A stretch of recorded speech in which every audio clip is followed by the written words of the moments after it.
Hello, and welcome to another episode of the vlog.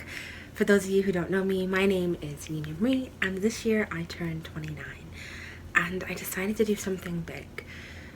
I decided to give myself a year to say yes to all of those little dreams that I have been putting off to the side, from learning martial arts to going to Paris to just saying yes. And along the way, I have been feeling very discouraged and very disheartened because week after week, I show up for these videos expecting myself to have done something grand. And for the most part, it's not that I'm not saying yes, and it's not that I'm not pushing forward. It's just most of the work that I'm doing isn't really Instagram worthy, or at least I don't think it is. It's me showing up to my computer at 5 a.m. before a 10 a.m. work shift so that I can send out emails to galleries and coordinate with models and put out model calls in the hopes of starting a project that I had been dreaming of for years. It's sketching things out and writing outlines and recording things and so many other things.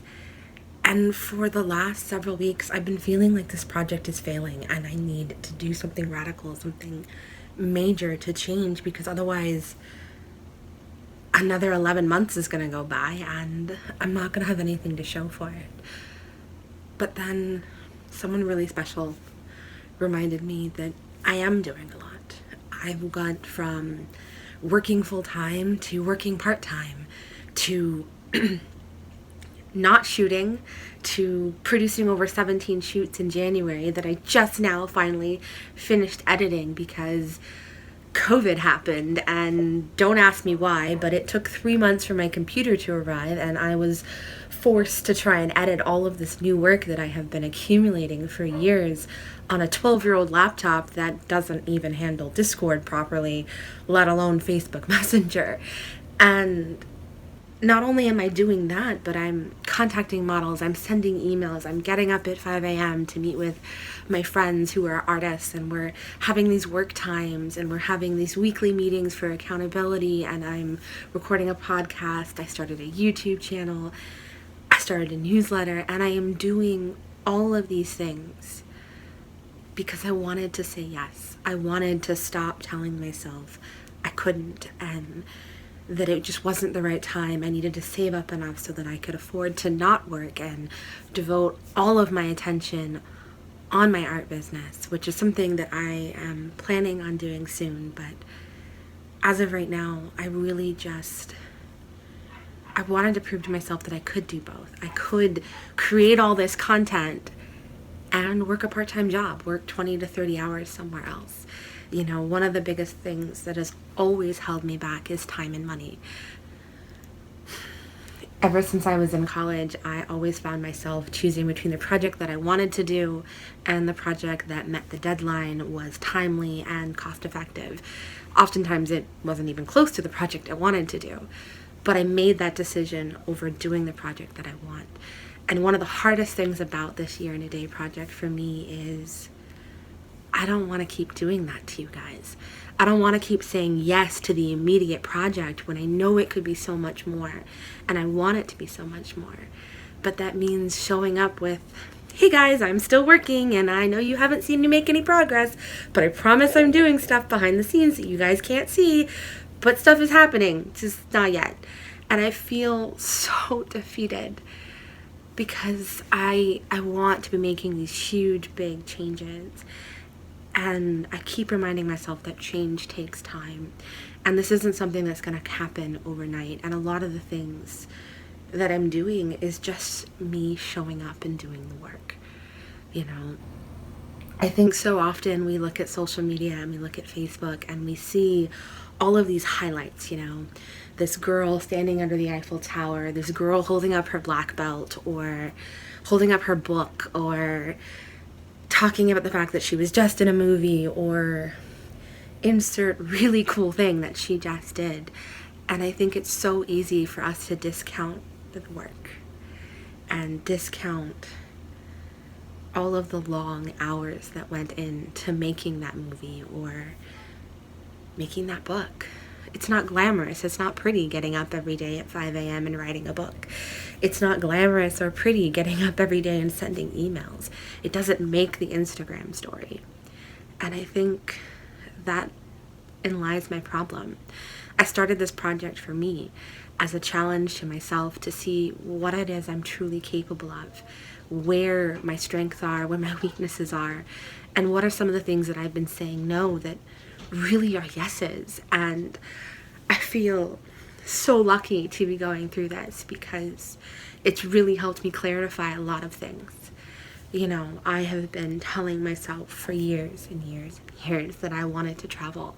I have been dreaming of traveling since I was 16, 17, 18, 19. I remember staying up late at night in my bedroom, planning this itinerary of everything that I wanted to do after high school. I wanted to take a year and I wanted to travel the world, and I had this long 10-page list of places that I wanted to visit. But the expectation was I was going to college. That is what my mom, my family, and I love them. I'm not saying I regret going to college, and I'm not saying how dare they force me to go to school and not let me take a year to travel abroad. But what I'm saying is I said yes to meeting the expectation of the people that I love. And for the last 10 years, I have been saying yes to all the wrong things.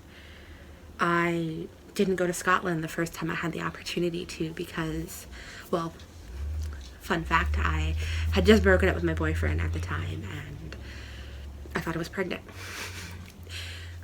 Very, very terrifying place to be at a good old age of 20, and we were fighting, and I knew the responsible thing to do was to continue with my schooling rather than run away, which is what I felt like doing. It's what I wanted to do. I had the money. All I had to do was say yes, book the plane ticket, get a passport, and go. And I said no because, for one, I thought I was pregnant, and I didn't think a pregnant person should be traveling abroad on her own. And for two, even after I found out that I wasn't, I was like, that's not the responsible thing to do. The responsible thing to do is to finish my schooling, and then once I've established myself as a photographer and a studio, then I can take the time to go to Scotland. And I have been making those type of decisions my whole life. You know, then I found myself in a serious relationship with someone I absolutely loved, and I could never afford to take us both. I would work myself to the bone, to the death. I would work 3 jobs, 4 jobs. I would take on freelance work, and I would get this nice little nest egg, enough to go to Costa Rica or Hawaii, and then it suddenly became about us and not about me. And I had a little bit of a breakdown this week. I had just filed for my passport. And I just started crying. I was holding the paperwork. I don't even have my passport at this point, by the way, guys. I just paid my money and I submitted the application, took my passport picture, and she said it's going to be 4 to 6 weeks.